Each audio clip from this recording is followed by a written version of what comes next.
রাসূলুল্লাহ সাল্লাল্লাহু আলাইহি ওয়াসাল্লামের আগমনের পূর্বে সমস্ত আম্বিয়ায়ে কেরাম হুজুর পাক সাল্লাল্লাহু আলাইহি ওয়াসাল্লামের আগমনের সুসংবাদ দিয়েছেন। তেমনি হুজুর পাক সাল্লাল্লাহু আলাইহি ওয়াসাল্লাম আপন উম্মতের কতিপয় সূর্য সন্তানের আগমনের সুসংবাদ প্রদান করেছেন। তন্মধ্যে একজন হলেন ইমামুল আইম্মা, ইমামুল কুদওয়া, ইমামে আজম, ইমাম আবু হানিফা রাদিয়াল্লাহু তাআলা আনহু।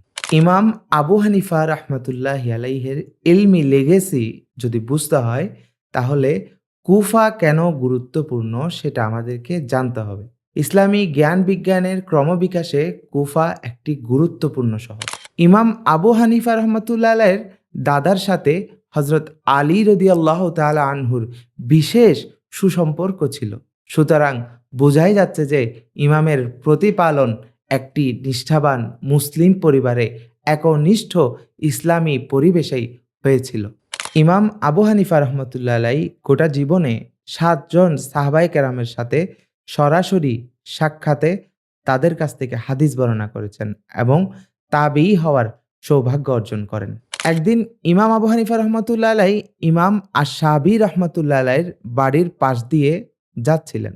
তখন ইমাম আশ-শাবি রহমতুল্লাহ আলাইহি ইমাম আবু হানিফা রহমতুল্লাহ আলাইহিকে দেখে তাকে ডেকে বললেন, ইলা মান তাখতালিফ, তুমি কার সাথে ইখতিলাফ করো? তখন ইমাম আবু হানিফা রহমতুল্লাহ আলাইহি উত্তর দিলেন, আখতালিফু ইলা ফুলান, আমি অমুক অমুকের সাথে ইখতিলাফ করি।